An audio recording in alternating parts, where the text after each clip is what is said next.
lihat rundown acaranya, pada intinya ada acara mapandretasi. Nah, sebentar saya ulas termasuk amaliyah dan warisan ulama-ulama kita. Sebelum saya lanjut, saya minta izin memang ini. Ini saya dikasih izin ceramah berapa jam ibu-ibu? 2 jam? Kalian yang puas, saya yang lemas di sini. Sudah, kode saja Bu. Kalau sudah ngantuk, bosan, batuk saja di belakang Bu. Ngerti mah? Kalau ada yang batuk, sudah saya langsung tutup saja. Ada yang batuk di samping. Mudah-mudahan bukan batuk kode itu ya.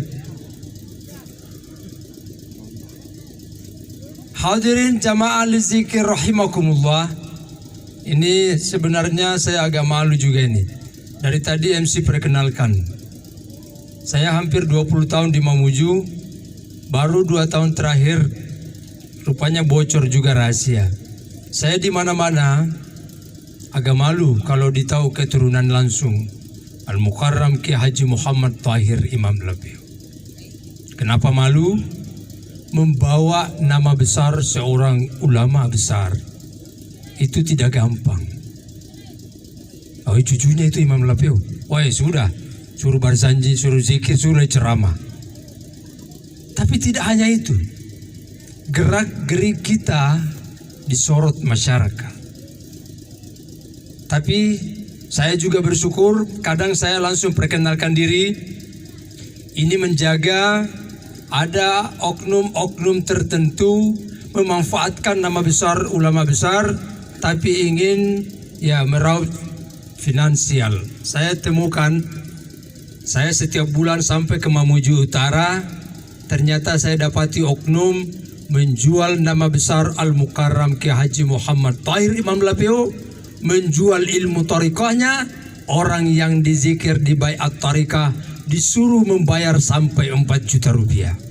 Saya kasih tahu jamaah di sana, Imam Labeo tidak pernah mengajar orang tarikah disuruh bayar. Kalau ada, saya sudah lama kaya raya. Mamuju Sulawesi Barat, alhamdulillah hari ini seluruh kabupaten yang ada di Sulawesi Barat kami hadir di sana. Baru hampir 5 tahun ini jamaah baru hampir 5.000. Tapi alhamdulillah kita mohon doanya juga masyarakat Pulau Pandangan ini, semoga kita diberkahi seluruh warisan ilmu-ilmu para ulama kita. Saya perkenalkan sedikit nama saya biar kalau ketemu ketahuan ini dari zuriatnya benar dari Imam Labeo. Nama saya Ahmad Multazam. Ibu saya bernama Hajjah Mujarrabah. Punya ibu bernama Hajjah Muhsana Tahir. Hajjah Muhsana Tahir punya bapak bernama Ki Haji Muhammad Tahir yang bergelar Imam Labeo. Nenek saya Hajjah Muhsana ini punya suami bernama Haji Abbas. Di kalangan keluarga dikenal pelaut yang tangguh. Menyisir Selat Makassar mulai dari Mandar, Pambusuang, Ujung Lero sampai ke Pulau Kalmas sampai ke Pulau Sabaru. Saya yakin pulau ini akan sempat beliau kunjungi. Karena begitu sering melaut, beliau akhirnya meninggal di Pulau Sabaru. Saya juga belum sempat ke sana. Mudah-mudahan ada waktu, dan keluarga saya masih banyak di sana. Spesifikasi keahlian beliau semasa hidup, konon beliau ahli membuat jarum. Belum ada dijual jarum, belum ada Indomaret hari itu. Beliau bikin sendiri itu jarum dan dijual. Termasuk pancing, dia rakit sendiri, dijual kepada para nelayan. Hadirin jamaah Majelis Zikir rahimakumullah. Inti kehadiran majelis zikir saya, termasuk saya baru bangun pesantren hari ini, adalah menghidupkan kembali ajaran-ajaran ulama kita dahulu. Termasuk amalia hari ini yang ada di Pulau Pandangan ini. Saya sangat terharu. Sempat ikut barzanjian tadi, sarakah berdiri, jamaahnya pada hafal semua. Subhanallah, saya seperti di kampung sendiri ketika barzanji. Tradisi Mapandretasi, sebentar saya akan ulas perspektif akidah, syariat dan tasawufnya. Tapi harus masyarakat Pandangan yakin tradisi yang diwariskan hari ini adalah murni syar'i sesuai Al-Quran dan hadis Rasulullah Sallallahu Alaihi Wasallam. Tugas kita sesungguhnya adalah menjaga warisan leluhur kita, ajaran yang sudah diwariskan para ulama-ulama kita terdahulu, ajarkan dan wariskan kepada anak cucu kita sebagai pelanjut. Timbul pertanyaan, Ustaz, pentingkah mewariskan, mengajarkan ajaran para ulama kita? Jawabannya penting dan sangat penting. Kenapa? Ada satu jaminan dari Rasulullah Sallallahu Alaihi Wasallam. Beliau pernah bersabda, "Man qallada aliman, laki Allahu saliman." Siapa umatku, kata Rasul, mencontohi cara ibadah ulama, Kiai Haji Muhammad Tahir Imam Lapeo, Kiai Haji Abdurrahman Ambodale, Guru Tak Kiai Haji Ali Yafi, dan banyak lagi ulama-ulama, Syekh Yusuf Al-Makassari, banyak lagi, Kiai Haji Al-As'ad di Sengkang, Jumadil Al-Akbar juga ada di sana di Sidrap ya. Kata Rasul, siapa umatku yang mencontohi ulama? Ulama barzanji, kita barzanji. Ulama zikir setelah salat, kita zikir. Ulama talqin mayit ketika dikuburkan, kita talqin. Ulama kunut saat salat subuh, kita kunut. Kalau ditanya apa dalilnya, jawab saja, saya ikut ulama. Jaminannya, kata Rasul, man qallada aliman, laki Allahu saliman. Orang yang mencontohi ibadah ulama, laki Allahu saliman, di akhirat nanti selamat berjumpa dengan Allah Subhanahu wa ta'ala. Ingat, ada dua kondisi orang yang selamat di akhirat nanti. Golongan yang pertama masuk surga. Ingat, semua umat manusia yang masuk ke dalam surga, tidak semua yang masuk ke dalam surga berjumpa dengan Allah.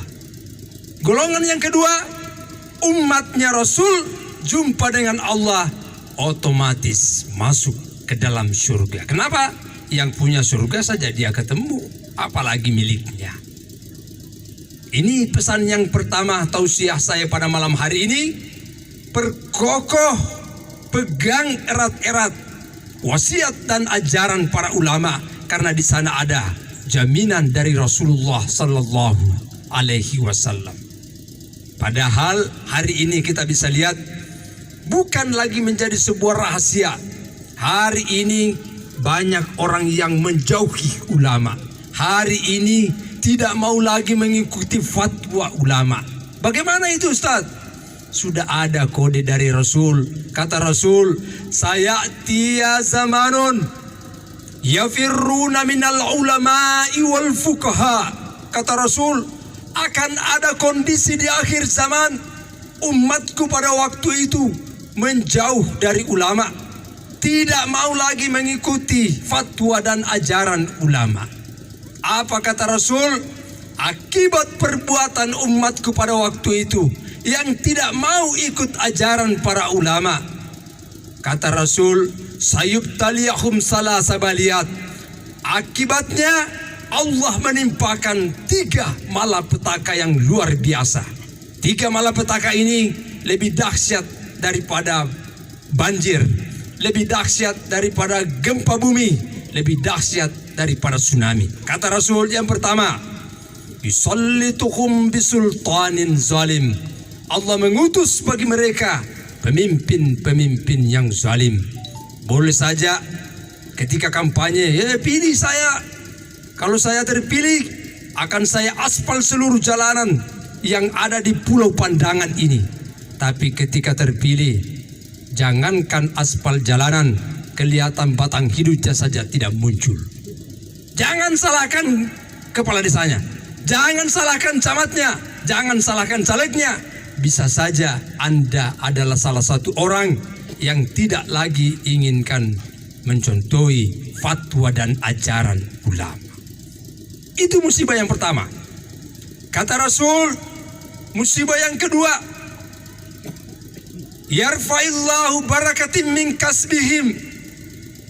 Musibah yang kedua akibat umatku tidak peduli lagi ajaran ulama, Allah mengangkat berkah dari rezeki yang ia dapatkan. Bisa saja di atas kertas, wah ini penghasilan saya 15 juta, 20 juta per bulan. Tapi apa yang terjadi? Berkah tidak ada di dalamnya. Sedikit-sedikit celaka lagi, sedikit-sedikit kecurian lagi, sedikit-sedikit ada lagi yang masuk rumah sakit. Semua itu mungkin contoh yang akibatnya kita tidak mau lagi mendengarkan dan mengikuti fatwa dan ajaran dari ulama-ulama kita. Hadirin jamaah majelis zikir rahimakumullah. Musibah yang ketiga yang begitu dahsyat, yang lebih dahsyat dari dua tadi ini, naudzubillahi min zalik. Kata Rasul, umatku yang tidak ikut fatwa dan ajaran ulamanya. Apa yang musibah yang ketiga? Yakhrujuna minad dunya bi ghairi iman. Meninggal dunia tidak dalam kategori beriman kepada Allah Subhanahu wa ta'ala. Masya Allah, rugi, semakin rugilah kita. Bertahun-tahun kita diberikan pinjaman umur oleh Allah Subhanahu wa ta'ala. Toh di akhir umur kita meninggal dunia tidak dalam kategori beriman kepada Allah Subhanahu wa ta'ala. Ini pesan kedua saya. Makanya hadir pada malam hari ini saya memberikan tausiah. Selalu saya ingin sampaikan, pegang erat-erat itu ajaran para ulama. Karena hanya ulama yang mengerti Al-Quran, hanya ulama yang mengerti hadis Rasulullah SAW, hanya ulama lah pengganti dan pewaris para nabi dan rasul. Hadirin jamaah majelis zikir rahimakumullah.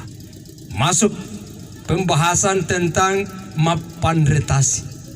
Ini banyak dipelintir di luar sana. Katanya, woi, mapan retasi itu musyrik, syirik, kafir. Malam ini saya ingin jelaskan perspektif dari 3 pilar utama agama kita: akidah, syariat, dan konsep-konsep tasawuf di dalamnya.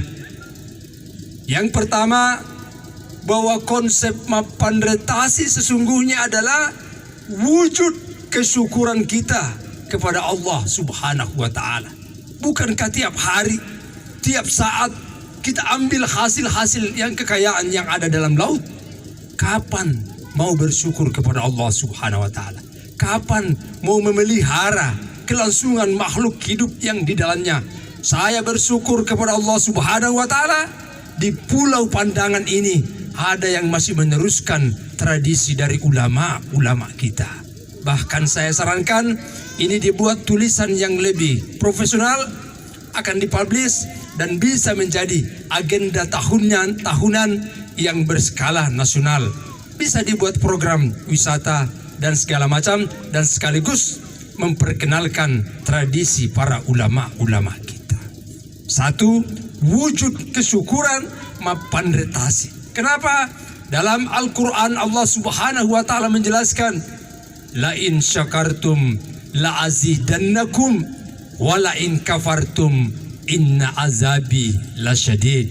Siapa yang bersyukur, jika kalian bersyukur atas nikmatku, niscaya akan aku tambahkan.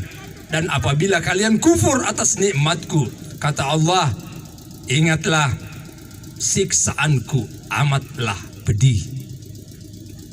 Dapat 1 ton hari ini, syukur. Insya Allah, Allah tambahkan 2 ton. Baru punya kapal 1, syukur. Insya Allah, Allah akan tambahkan menjadi 2 kapal. Ustaz, saya baru punya mobil 1, syukuri. Dapat 1 mobil. Insya Allah, Allah akan tambahkan 2 mobil. Ustaz, saya baru punya 1 motor, syukuri. Allah akan menambahkan 2 motor. Ustaz, saya baru punya 1 istri, syukuri. Insya Allah. Marah-marah ibu-ibu, suruh turun ustaz itu. Syukur. Hari ini yang jadi persoalan, manusia hari ini semakin hari semakin kaya, tapi tidak tahu bersyukur kepada Allah Subhanahu wa ta'ala. Hadirin jamaah majlis zikir rahimakumullah. Yang kedua, ada istilah pandrita. Ini perlu dipahami bahwa tradisi pandretasi, tradisi syukur seorang para kelompok-kelompok nelayan dalam konteks pandretasi adalah tradisi yang diwariskan pandrita. Apa itu pandrita? Pandrita itu terdiri dari 2 suku kata. Pan, rita. Pan itu artinya orang, rita itu melihat. Tidak semua ulama itu pandrita, tapi ingat, semua pandrita pasti ulama. Kenapa? Pandrita itu adalah makhluk hamba Allah yang bisa melihat hal-hal sesuatu yang zahir, tapi mampu juga melihat sesuatu yang gaib, tidak dilihat oleh makhluk-makhluk atau manusia-manusia awam. Kiai Haji Abdurrahman Ambo Dalle, ulama, juga pandrita. Kiai Haji Muhammad Tahir Imam Lapeo itu ulama, juga pandrita. Kenapa? Mereka mampu kasat dan melihat hal-hal yang gaib. Saya ingat cerita ibu saya pernah diajak ziarah kubur. Sini nak, kita ziarah kubur. Iya puang. Cukup sampai di kuburan, Imam Lapeo bilang, semua keluarga, mari membacakan Fatihah yang ahli kubur ini. Al-Fatihah. Baca Fatihah. Bismillahirrahmanirrahim. Alhamdulillah. Setelah itu Imam Lapeo bilang, lihat ke bawah kubur, gembira dan berbahagia sekali tadi yang kita kirimkan Fatihah, karena Fatihah yang kita kirimkan tadi sampai kepada sisi mereka. Ibu saya lihat, tidak ada saya lihat ini puang. Imam Lapeo bilang, lihat lagi 1 kali, lihat lagi, tidak ada ini puang. Baca Bismillah, lihat lagi 1 kali, Bismillahirrahmanirrahim, dilihat, tidak ada saya lihat ini cuma batu-batu. Imam Lapeo bilang, sudahlah, kamu belum mampu melihat hal-hal yang gaib. Alhamdulillah, atas kebesaran Allah, saya mampu diperlihatkan ruh-ruh yang kita kirimkan Fatihah sesungguhnya sampai kepada mereka. Siapa lagi yang mau dipercaya? Rasulullah sudah menyampaikan, bacakan Yasin kepada orang meninggal. Rasulullah sudah menyampaikan, bacakan Fatihah orang yang meninggal. Masih tidak belum percaya? Nah, sudah ada ulama yang dikirim oleh Allah langsung melihat arwah yang kita kirimkan itu sampai Fatihah kepadanya. Ibu-ibu, saya mau tanya dulu, yakin tidak Fatihahnya sampai kepada yang dikirimkan Fatihah? Ragu-ragu. Yakin tidak? Masih ragu-ragu. Yakin tidak? Dari mana? Kenapa bisa yakin, Bu? Lihat, Bu. Hati-hati. Cukup yakin bahwa apa yang disampaikan ulama sampai betul doa yang kita kirimkan. Hari ini tantangan kita sesungguhnya adalah bukan lagi orang-orang kafir di luar sana, tapi tantangan kita adalah umat Islam itu sendiri. Kenapa? Hari ini ideologi, fatwa, dan persoalan-persoalan Islam dibentur-benturkan. Kenapa? Ingin melemahkan kekuatan agama Islam. Di mana-mana saya sampaikan, persoalan khilafiyah dalam Islam jangan dibenturkan. Kenapa? Sejak zaman sahabat, sejak zaman tabi'in, sejak zaman tabi'in sampai ulama salaf, mereka sudah ada perbedaan pendapat, tapi tidak saling mencela, tidak saling mengkafirkan, tidak saling memasukkan ke dalam neraka. Kenapa mau diurusin neraka? Urusannya Allah itu. Mau dimasukkan surga atau neraka bukan urusan kita. Kenapa? Neraka itu bukan urusannya Pak Desa. Ini hari ini neraka, surga. Memang panitia surga. Hati-hati. Padahal sahabat, para ulama salafus salih berbeda, mereka tetap menghargai. Imam Syafi'i pernah ditanya, wahai Imam Syafi'i, bagaimana pendapatmu? Anda hari ini fatwanya berbeda dengan Imam Malik. Apa kata Imam Syafi'i? Saya belum pernah melihat ulama secepat Imam Malik menjawab pertanyaan-pertanyaan saya. Coba, tidak bilang, bagaimana pendapatmu? Apa itu Imam Malik ketinggalan zaman? Tidak bisa. Imam Malik pernah ditanya, wahai Imam Malik, bagaimana pendapat Anda tentang Imam Syafi'i? Imam Syafi'i itu muridmu, tapi hari ini berfatwa sudah tidak sependapat dengan Anda. Apa kata Imam Malik? Wahai sahabat, saya belum pernah melihat ulama secerdas Imam Syafi'i. Coba, ulama saja hafal ribuan hadis, saling menghargai. Kita baru sepotong hadis, masuk semua mikir ke neraka. Ini yang melemahkan hari ini umat Islam. Padahal Allah sudah menggariskan dalam Al-Quran, lakum a'malukum walana a'maluna. Bagi kalian itu amalanmu, bagi kalian itu akidahmu, dan bagi kami juga amaliyah dan keyakinan kami. Jangan dibentur-benturkan. Supaya apa? Kata Rasul sallallahu alaihi wasallam, al-muslimu akhul muslim yashuddu ba'dukum ala ba'din. Muslim yang sejati itu adalah saling mengokohkan antara satu dengan yang lainnya. Hadirin jamaah majlis zikir rahimakumullah. Ada hal yang terpenting kemudian dari seluruh rangkaian para amaliyah ulama adalah bagaimana benar-benar ini kita punya salat, sedekah, zakat bukan hanya sah atau tidaknya, tapi benar-benar sampai di hadapan kebesaran Allah Subhanahu wa ta'ala.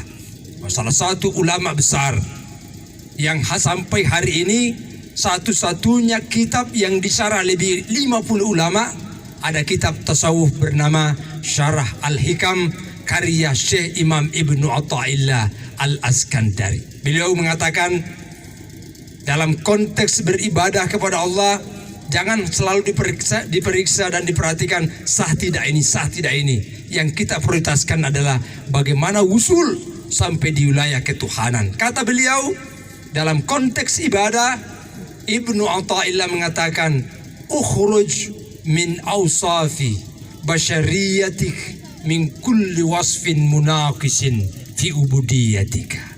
Kata Syekh Imam Ibnu Athaillah, ukhruj min awsafi, keluarkan dirimu dari sifat-sifat basyariahmu dalam beribadah kepada Allah. Munaqisin fi ubudiyatika, karena kalau tidak keluar dari sifat basyariah ketika takbir, munaqisin fi ubudiyatika, akan kurang nilai kualitasnya di hadapan Allah Subhanahu wa ta'ala. Keluar. Kalau bahasa Inggrisnya dikatakan bisungo di sifat atau wamu ilalan nama somba puang Allah ta'ala. Bahasa Inggris bandiri. Bahasa Mandarnya, bahasa Bugisnya nanti ibu-ibu sajalah yang terjemahkan. Kenapa? Hari ini kita hanya terlalu sibuk mengurusi amalia yang sifatnya zahir, tapi tidak masuk hal-hal yang substansi. Akhirnya apa? Sedikit-sedikit menyalahkan orang lain. Tapi tentunya kenapa ulama-ulama kita dahulu tidak ada perselisihan? Karena mereka beribadah hal-hal yang sifatnya hakiki, digali sedalam-dalamnya, benar-benar sampai di hadapan kebesaran Allah. Saya kasih contoh biar lebih jelas. Dalam agama kita dianjurkan zikir. Uzkurullaha zikran katsira. Berzikirlah kepada Allah dengan zikir yang banyak. Katanya, Ustaz, jangan pakai tasbih. Rasulullah tidak pernah tasbih, zikirnya pakai tangan. Ya, karena di zaman Rasul belum ada pabrik tasbih. Di zaman Rasul zikir pakai tangan. Subhanallah, subhanallah, subhanallah. Di zaman Rasul zikir pakai biji kurma. Subhanallah, subhanallah, subhanallah. Kadang sahabat pakai kerikil. Subhanallah, subhanallah. Hari ini dimoderasi itu alat penghitung zikir pakai tasbih. Subhanallah, subhanallah, subhanallah. Ada yang mampu dari Makkah beli digital. Subhanallah, subhanallah. Persoalannya, Ustaz, mana yang tinggi pahalanya? Saya jawab, yang pakai zikir tangan subhanallah bagus. Yang pakai zikir pakai tasbih bagus. Yang membedakan pahala kita di hadapan Allah adalah sambung tidak ketika zikir hati kita kepada Allah. Kenapa? Tangan itu alat menghitung jumlah zikir. Tasbih alat menghitung jumlah zikir. Inti zikir adalah hati connect tidak kepada Allah. Ini saya kasih logika supaya mudah. Konteks beragama itu jangan selalu di permukaan.